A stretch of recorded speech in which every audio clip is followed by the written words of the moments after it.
वालेकुम स्टूडेंट्स, में हम class 6 PTB book chapter ratio and proportion exercise 6.2 उसका क्वेश्चन नंबर 3 सॉल्व करेंगे। तो क्वेश्चन नंबर 3 में है कि 5:9 is a ratio if we increase first element of the ratio up to 40 what will be the second element. Okay, तो यहाँ पे आपको पहले दो रेशियोज दे दी हुई हैं। ठीक है, तो हम इसको रेशियो लिख लेते हैं कि हमें क्या लिखा है। अब देखें, आपको शुरू में क्या रेशियो दे दी हुई है, 5:9। ओके, तो यहाँ पे उन्होंने लिखा है if we increase first element up to ratio of the ratio up to 40, यानी कि इस रेशियो का जो फर्स्ट एलिमेंट है उन्होंने कहा कि हमने इंक्रीज कर दिया 40 से। फर्स्ट एलिमेंट यानी कि ये एलिमेंट उन्होंने 40 तक बढ़ा दिया। पहले वो 5 तक था, अब उसकी जो वैल्यू 40 तक कर दी। कोई भी होगा, यानी कि मीट होगा या कोई भी वैल्यू केजी होगा कि हमने 5 केजी मीट लिया है, पहले 5 केजी लिया था, अब उन्होंने 40 केजी कर दिया। कोई भी चीज़ है जो उन्होंने इंक्रीज कर दी। What will be the second element, तो उन्होंने कहा कि सेकंड एलिमेंट क्या होगा। तो हमें इस चीज़ का नहीं पता। तो अब यहाँ पे क्वेश्चन देखते हैं कि हम एक क्वेश्चन से दूसरा क्वेश्चन कैसे बना सकते हैं। तो यहाँ पे हम इसको लिख लेते हैं कि द फोर्थ, यानी कि fourth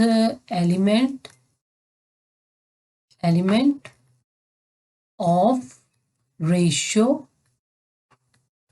is equal to x, कि कोई भी हमें ये जो रेशियो दी हुई है उसका जो फोर्थ एलिमेंट है वो एक्स है। अच्छा, जब आपको वर्ड्स प्रॉब्लम दी हैं तो आपने पहले उसको वर्ड को ट्रांसलेट कर लेना, जैसा मैंने ट्रांसलेट कर लिया कि मैंने लिखा 5:9 इज अ रेशियो, मैंने इसको रेशियो में लिख लिया। फिर मैंने लिखा if we increase first element of the ratio up to 40, कि 40 एलिमेंट इंक्रीज हो तो what will be the second element, तो सेकंड एलिमेंट क्या होगा। अब हमें सेकंड की तो वैल्यू नहीं दी, तो आप ये देखोगे ये आपका क्वेश्चन ट्रांसलेट हो गया। ये आपका क्वेश्चन, अब जो वर्ड प्रॉब्लम था ये आपके रेशियो यानी कि आपके क्वेश्चंस में ये ट्रांसलेट हो चुका है। मैथ्स की लैंग्वेज में ट्रांसलेट, हमने मैथ की लैंग्वेज में इसको क्वेश्चन की फॉर्म में इसको लिख लिया हुआ है। अब हम सिंपल क्या करेंगे, इसको सॉल्व करना शुरू करेंगे। तो इसको हम यहाँ पे क्लियर करते हैं कि इसको हम सॉल्व कर लेते हैं। ठीक है, तो ये क्वेश्चन जो हम सॉल्व करने लगे हैं ये तो हम बारहा मेथड में कर चुके हैं सॉल्व। तो इसको हम 5/9 इज इक्वल टू 40/x। तो ये क्वेश्चन किस तरह बन गया आपका, सेम पहले आपको इसका ये क्वेश्चन नंबर 2 की तरह बन गया आपका। जिस तरह आपका क्वेश्चन नंबर 2 था पहले हमने उस तरह लिखा, फिर क्वेश्चन नंबर 2 से हमने क्वेश्चन नंबर 1 की तरह बना लिया। तो अब हम क्या लिखेंगे, बाय, अब हम इसको सॉल्व कर लेंगे। बाय, हमें तो x की वैल्यू चाहिए तो हम x की वैल्यू निकाल लेंगे बाय क्रॉस मल्टीप्लीकेशन। ठीक है, बाय क्रॉस मल्टीप्लीकेशन से हम इसको सॉल्व करेंगे। तो ये क्या आ गया आपके पास, x यहाँ पे और 9 यहाँ पे। तो 5x 9 मल्टीप्लाई बाय 40, हमें 5 नहीं चाहिए तो हम क्या करेंगे, डिवाइड बोथ साइड्स बाय 5। तो हम बोथ साइड पे 5 से डिवाइड कर देंगे। तो 5x divided by 5 is equal to 9 multiply by 40 divided by 5। तो 5 5 से कैंसिल हो गया, x is equal to 9 multiply by 40/5। अब हम इसको सॉल्व कर लेते हैं। 5 1 ज़ा 5, 5 8 ज़ा 40, और यहाँ पे हम लिख लेते हैं x, और यहाँ पे x इज इक्वल टू 9 8 ज़ा 72। तो ये आपका आंसर आ जाएगा। तो इन क्वेश्चंस में सिर्फ हमने क्या करना, हमने ये क्वेश्चन की ये रेशियो बनाना सीख लेना। अगर हमें ये रेशियो बनानी आ जाएगी, इस चीज़ में लिख सकेंगे, तो आगे क्वेश्चंस को सॉल्व करना हमारे लिए बहुत ज़्यादा ईजी हो जाएगा। यहाँ पे अब हम अपना क्वेश्चन नंबर 4 सॉल्व करते हैं। तो क्वेश्चन नंबर 4 में क्या है कि what is the fourth proportion of, ये अब उन्होंने सिंपल लिख दिया कि व्हाट इज द, तो हम यहाँ पे लिख लेते हैं कि suppose the fourth proportion is fourth. अब हमें नहीं पता कि फोर्थ प्रोपोर्शन क्या है, तो उसको हम क्या कह देते हैं, प्रोपोर्शन इज x। तो वो हमारी x है, तब हम इसको कैसे लिखेंगे, 1:3 प्रोपोर्शन 4:x। तो आपका ये क्वेश्चन क्या बन गया, आपका सेम वो क्वेश्चन बन गया जो आपने क्वेश्चन नंबर 3 की तरह सॉल्व किया था। तो सिंपल आप इसको क्या करेंगे, 1/3 इज इक्वल टू 4/x। तो आप इसको उसी तरीके से सॉल्व करेंगे जिस तरह हमने क्वेश्चन नंबर 3 सॉल्व किया था। ओके, तो ये मैं आपके लिए छोड़ देती हूँ। इसमें सिर्फ मेन पॉइंट था कि इस क्वेश्चन को हमने लिखना कैसे है। तो अगर आपको क्वेश्चन लिखना आ गया तो आगे सॉल्व करना तो बहुत ज़्यादा हमारे लिए ईजी हो जाएगा, हमारे लिए ईजी हो जाएगा। या मैं इसको आपको थोड़ा सा कर देती हूँ ताकि सिंपल वही हम क्या करेंगे, बाय क्रॉस मल्टीप्लीकेशन। ठीक है, बाय क्रॉस मल्टीप्लीकेशन कि क्रॉस मल्टीप्लिकेशन से अब आप क्या करोगे, x को यहाँ पे इसको यहाँ पे करोगे तो ये x आ गया और 4 मल्टीप्लाई बाय 3 आ गया। तो x इज इक्वल टू क्या वैल्यू आ गई आपकी 12।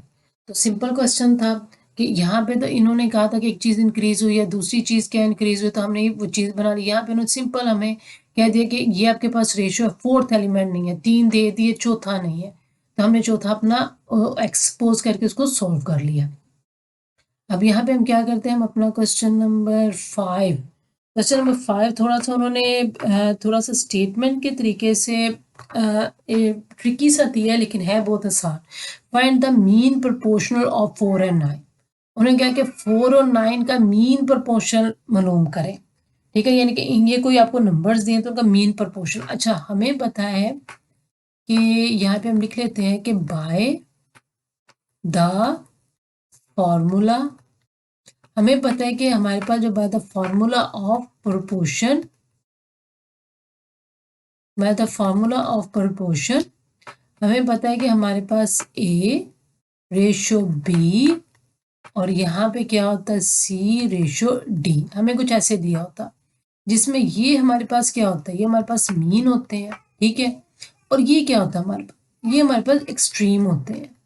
ठीक हो गया। अब आप देखो, ये आप क्वेश्चन में लिख सकते हो, यहाँ पे आपको A 4 दे दिया हुआ है, D आपको 9 दे दिया हुआ है, B और C नहीं दिया, तो हम लिख सकते हैं वी कैन राइट, क्या हम लिख सकते हैं, किस तरह हम लिख सकते हैं, we can write 4 ratio x proportion. ठीक है, चूंकि हमें 4 के साथ दूसरी रेशो नहीं दी हुई है, ए रेशो बी नहीं, ए दिए बी नहीं दिया, तो बी की जगह हम एक्स लिख लेते हैं। यहाँ पे हमें डी दिए सी नहीं दिया, तो हम क्या लिख लेते हैं, सी की जगह एक्स लिख लेते हैं और डी की जगह हम 9 लिख लेते हैं। तो अब आप देखो उन्होंने लिखा find the mean of proportion, यानी कि आपने ये फाइंड करना है, ये फाइंड करना है आपने, ये चीज आपको ये दे दी हुई है। अब आप क्या करोगे, इसको सिंपल हम इसको क्या करेंगे, यहाँ पे हम लिखते हैं प्रोडक्ट। हमारे पास, हमें पता है कि हमारे पास फॉर्मूला है product of mean, product of mean is equal to product of extreme. ठीक है, हमें पता है कि हमारे पास क्या है, product of mean is equal to product of extreme.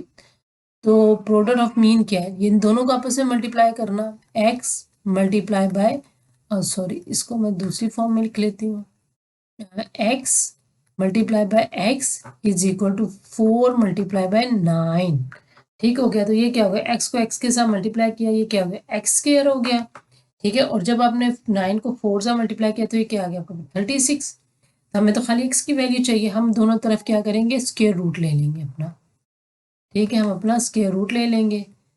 तो हमें पता है कि स्क्वायर रूट 6 6 जा 36 होता है, तो यानी कि इसको मैं मजीद सॉल्व, 6 6 जा 36, इस तरह करके स्क्वायर स्क्वायर से कैंसिल हो गया। तो ये आपके पास यहाँ पे मैं कर लेती हूँ, तो ये क्या आ गया आपके पास, x इज इक्वल टू 6। अब आपने देखा कि जो find the mean of proportion of 4 and 9, तो ये कहाँ से बना है, हमारे पास प्रोपोर्शन का फार्मूला है, बाय द फार्मूला प्रोपोर्शन, हमारे पास ये फार्मूला था। ठीक है, फिर हम इसको कैसे लिख सकते हैं, हम इसको इस तरह लिख सकते हैं, हमें एक्सट्रीम तो दिए हुए हैं, मीन नहीं दिए हुए, तो हमने इस तरह लिख के इसको सॉल्व कर लिया सिंपल तरीके से। तो इसी तरह वो आपको, अच्छा यहाँ पे वो आपको ये भी कह सकते हैं कि आपको फाइंड द, उन्होंने लिखे मीन और प्रोपोर्शन ऑफ 4 एंड 9, वो कह सकते हैं फाइंड द एक्सट्रीम। अगर एक्सट्रीम देंगे तो आपने यहाँ पे ये जो बाहर की आपकी वैल्यू उसको एक्सपोज कर लेना, रेशो x रेशो 9, और सॉरी इसको हमने क्या करना, यहाँ पे 9 रेशो x। तो ये जो दो आपके पास है ये आपके पास एक्सट्रीम्स आ जाएंगी। ठीक है, और ये आपके पास मीन आ जाएंगी। ठीक है, तो उसको सिंपल आप उसी फॉर्मूले से दोबारा product of mean product of stream के तरीके से कर सकते हैं। तो ये पूछ सकते हैं find the mean proportion of 4 and 9, या फाइंड एक्सट्रीम। जब एक्सट्रीम की बात करेंगे तो हमें जो बाहर के आउटर 2 वैल्यूज़ है वो नहीं दी हुई है। यहाँ पे हमें अंदर की ये 2 वैल्यूज़ नहीं दी हुई थी, तो इसीलिए हमने इसको अंदर से एक्सपोज़ कर दिया। अब हम क्या करते हैं, हम अपना क्वेश्चन नंबर, ये हमारा क्वेश्चन नंबर कौन सा था, 5 था।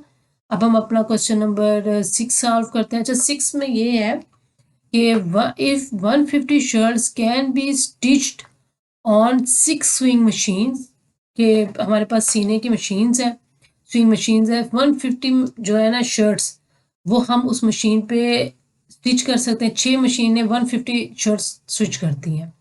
How many machines are required to stitch 225 यानी कि 225 शर्ट्स इन अ डे।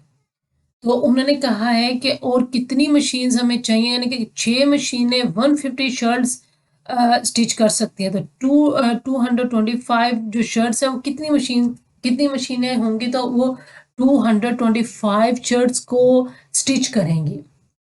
अच्छा, अब यहाँ पे आप देखो कि किस चीज़ का क्वेश्चन है। अगर आप क्वेश्चन देखो, आपके पास प्रपोर्शंस के 2 टाइप्स हैं, एक इन्वर्स प्रपोर्शन, एक डायरेक्ट प्रपोर्शन।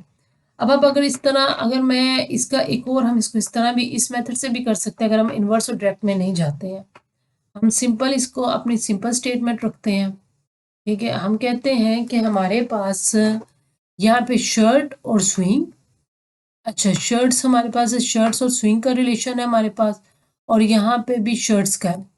तो यहाँ पे हम कहते हैं कि 150 शर्ट्स की रेशियो और दूसरी शर्ट्स है 225। ठीक है, ये हम रेशियो रख लेते हैं शर्ट्स की। ये हमारे पास क्या है, शर्ट्स, और यहाँ पे क्या है, मशीन। हम इसके लिख लेते हैं मशीन। ठीक है, प्रोपोर्शन किस किस के दरमियान है, इन दोनों के दरमियान है। एंड 150 शर्ट्स 6 मशीन स्टिच करती हैं। अगली जो 225 शर्ट्स वो हमें नहीं पता था, हम उसको क्या, फोर्थ वैल्यू को एक्सपोज कर लेंगे। ठीक है, तो ये आपके पास शर्ट्स और मशीन की 2 रेशोज बन गई हैं। ठीक है, अब हम इसको किस तरह सॉल्व करेंगे, सिंपल उसी मेथड से जिस तरह हमने इसको सॉल्व किया। 150 divided by 225 is equal to 6/x। Okay, अब इसको आप सिंपल क्या करोगे, by cross multiplication, by cross multiplication, by cross multiplication. ठीक हो गया। अब हम इसको क्या करते हैं, x आ गया 150 के पास, और ये क्या आ गया 6 मल्टीप्लाई बाय 225। अब हम इसको आगे से क्या करते हैं, डिवाइड, हमें तो 150 नहीं चाहिए, डिवाइड 150 बोथ साइड्स। ठीक है, बोथ साइड से हम क्या करते हैं, 150 को डिवाइड कर लेते हैं। 150x divided by 150 is equal to 6 multiply by 225 divided by 1। हमने 150 को दोनों साइड से डिवाइड कर लिया। अब हम इसको सिंप्लीफाई करते हैं, ये इसके साथ कैंसिल हो गया, ये हमारे पास x आ गया, और यहाँ से हम 6 1 ज़ा 6, और यहाँ पे क्या गया कि 6 को जब हमने, यानी कि अब हम 150 को डिवाइड कर लेते हैं 6 से पहले, ताकि हमारा इजी हो जाएगा। तो ये क्या आ गया आपके पास, यहाँ पे ये आ गया 25। ठीक है, और 225 डिवाइडेड बाय 25, तो 5 ज़ार यानी कि 25, और यहाँ से इसको कैंसिल किया, 5 4 ज़ार 20, और ये 5 1 ज़ार 5 5 9 ज़ार। तो आपने देखा कि क्या आपकी वैल्यू आ गई 9, x इज इक्वल टू 9। आपने देखा कि जैसे शर्ट्स ज़्यादा हुई हैं, ठीक है, हमें ज़्यादा मशीन्स की ज़रूरत पड़ गई है। तो ये हमारे पास, आप ये, अच्छा बुक्स में हमें ये है कि डायरेक्ट रेशियो है या इन्वर्स प्रोपोर्शन है, कुछ उस मेथड से भी हमें इन्होंने क्वेश्चन सॉल्व करवाए हुए हैं कि ये हमें पता चले कि ये डायरेक्ट प्रोपोर्शन का क्वेश्चन है कि इन्वर्स प्रोपोर्शन है। तो लेकिन उन क्वेश्चंस के पीछे भी जो मेन मकसद है, जो मेन थीम है, वो यहाँ से ही शुरू होता है। उसका मेन पर्पस क्या है, उसका मेन पर्पस भी यही है कि क्या करते हैं। अच्छा, कुछ क्वेश्चंस ये हैं कि मैं आपको यहाँ पे इस पे सॉल्व करती कि आप एक और अनदर वे, जिसको अल्टरनेटिव वे भी हम कह सकते हैं कि ये अल्टरनेटिव वे है। तो वो हमारे पास क्या है, अल्टरनेटिव वे हमारे पास क्या है, यहाँ पे अल्टरनेटिव वे हमारे पास क्या है कि यहाँ पे आप एक तरफ शर्ट्स लिख लो, ठीक है, यहाँ पे आप मशीन्स लिख लो। ठीक हो गया। अब शर्ट्स आपके पास क्या है, 150 शर्ट्स जो है वो 6 मशीन्स करती हैं। 225 जो है शर्ट्स के लिए हमें नहीं पता कितनी मशीन्स हैं। तो आप देखोगे जैसी आपकी शर्ट्स मशीन्स जो है आप मेरा ये होता है कि यहाँ पे अब ये है, अब जितनी ज़्यादा शर्ट्स होंगी, जितनी ज़्यादा शर्ट्स होंगी, उतनी ज़्यादा मशीन्स होंगी। ये हमारे पास जो सेकंड वे होता है कि उसमें क्या है कि मैं यहाँ पे प्रेफर करती कि जहाँ जिस चीज़ का आपको नहीं पता, उसका एरो तो आप हमेशा ऊपर डायरेक्ट की तरफ रखोगे। उसके साथ आप दूसरी को कंपेयर कर लो कि अब आप देखो कि जितनी ज़्यादा शर्ट्स बढ़ गई हैं, उसी के ज़्यादा हमें ज़्यादा मशीन्स भी चाहिए। ठीक है, तो उतनी मशीन्स भी हमें ज़्यादा चाहिए, तो लिहाजा ये डायरेक्ट रिलेशन है।